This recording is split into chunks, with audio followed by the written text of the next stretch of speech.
Hello everyone, welcome to my channel Asset of Knowledge. Today we will see how to apply ANOVA in RStudio. So last video में हमने ANOVA को SPSS और Excel में हमने apply करके दिखाया है. So अगर आपने वो वीडियोस नहीं देखे होंगे तो you can click here and you can watch those videos.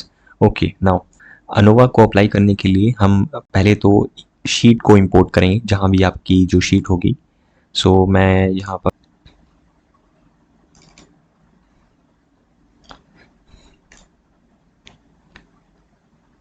मैंने फ़ाइल को इंपोर्ट कर लिया है.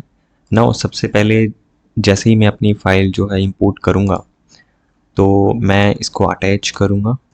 अटैच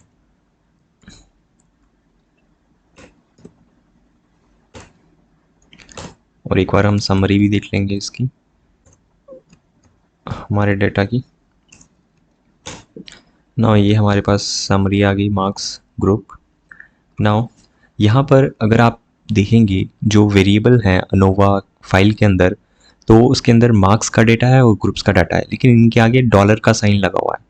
इसका मतलब ये है कि अगर इस वेरिएबल को मैं डायरेक्ट एक्सट्रैक्ट करना चाहूँ RStudio में, मुझे डॉलर का साइन इस्तेमाल करना पड़ेगा.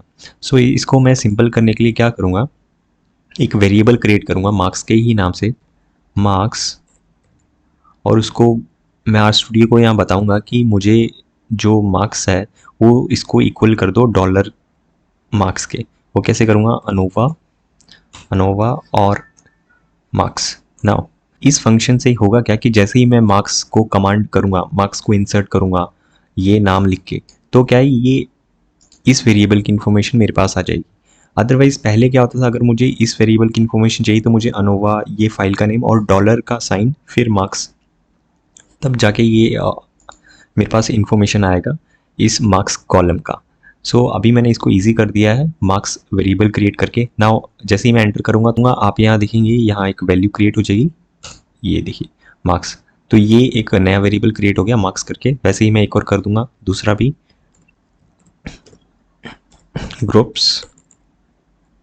Groups equal to ANOVA dollar. So वैसे ही अगर मुझे ये वेरिएबल इंसर्ट करना है ग्रुप्स का, तो क्या है मुझे RStudio को अनोवा और फिर डॉलर का साइन लेके ग्रुप्स लिखना पड़ेगा, तब जाके मुझे वेरिएबल की इन्फॉर्मेशन मिलेगी जो कि एक वेरिएबल है हमारा. सो अभी मैं ग्रुप्स इक्वल टू ये टाइप करके ये बता रहा हूँ RStudio को कि ये जो है ग्रुप्स जो है मैं एक नया वेरिएबल क्रिएट कर रहा हूँ जिसके अंदर जो ये वैल्यू है ये इसके इक्वल हो जाएगी. तो जैसे ही मैं अब नेक्स्ट ग्रुप्स के बारे में कुछ भी इनपुट मांगूंगा तो मेरे पास डायरेक्टली आ जाएगा. सो मैं अगेन यहाँ पर एंटर करता हूँ और यहाँ पर एक और वैल्यू हमारी क्रिएट हो जाएगी. सो ये अनोवा है और हमारे पास ये इंडिपेंडेंट वेरिएबल है और ये डिपेंडेंट है. जो ग्रुप्स है जिसको हम फैक्टर भी बोलते हैं, तो RStudio को पहले हमें ये बताना पड़ेगा कि ये हमारा फैक्टर है और हमारे कितने लेवल्स हैं. सो उसके लिए मैं पहले ग्रुप्स यहाँ टाइप्स करूँगा एज फैक्टर. सो ये था groups equal to as dot factor और मैं अगेन यहाँ पर इसका नाम डाल दूंगा ग्रुप्स, एंटर. नाउ मैं यहाँ पर लेवल्स एक्सप्लेन करूँगा कि मेरे कौन कौन से लेवल्स हैं. सो उसके लिए मैं फिर से ग्रुप्स टू फैक्टर और फैक्टर के अंदर मेरा ग्रुप है ग्रुप्स. अब मेरे को यहाँ लेवल्स डिफाइन करने हैं कि ये कौन कौन से लेवल्स हैं.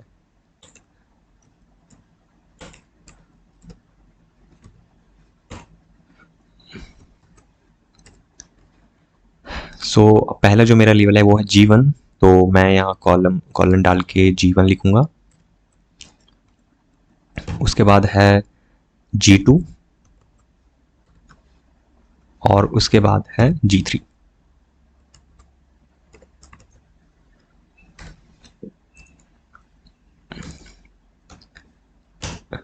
नाउ अब जैसे ही मैं एंटर करूंगा, अब ये एक बार हम समरी चेक कर लेंगे, समरी, और यहाँ पर हम ग्रुप्स की समरी देख लेंगे कि ये शो कर रहा है कि नहीं हमारे levels.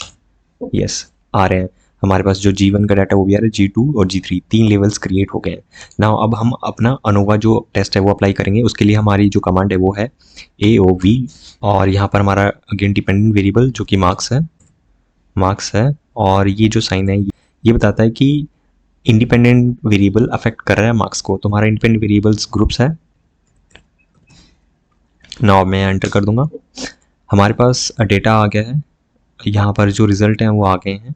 So some of squared है, डिग्री ऑफ फ्रीडम है, लेकिन यहाँ पर एक प्रॉब्लम है कि हमें एफ की वैल्यू है, जो पी वैल्यू है, वो नहीं मिल पा रही है। तो उसके लिए हम क्या करेंगे, तो मैं ये पूरे फंक्शन को एक वेरिएबल में असाइन कर दूंगा, एक्स इक्वल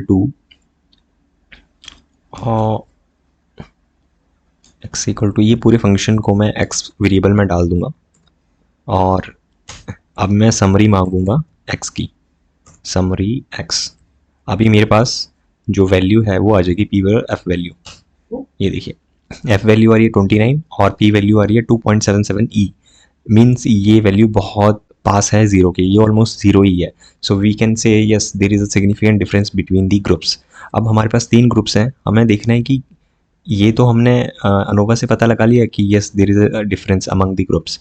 हमें ये कैसे पता चलेगा कि कौन सा ग्रुप किससे अलग है? तो उसके लिए हम पोस्ट टक टेस्ट लगाते हैं, जो कि टकी हम टेस्ट यूज़ करते हैं, स्पेशली मैं बात करूँ तो उसके लिए हम बात यहाँ पर फंक्शन जो है वो करेंगे T U Tukey H S D X, जो मेरा मैंने वेरिएबल क्रिएट किया था एक। सो टकी और एक्स के अंदर जो मेरे पूरा फंक्शन आ गया था वैल्यू, यहाँ पर अगर आप देखोगे एक्स इक्वल टू, ये मेरा जो पूरा फंक्शन है वो एक्स में आ गया था। तो मुझे अब एक्स के ऊपर ही कमांड करना है, ये मुझे पूरा टाइप करने की ज़रूरत नहीं है। सो टकी एक्स, और अभी ये मेरे पास बिटवीन ग्रुप्स का कंपैरिजन आ जाएगा।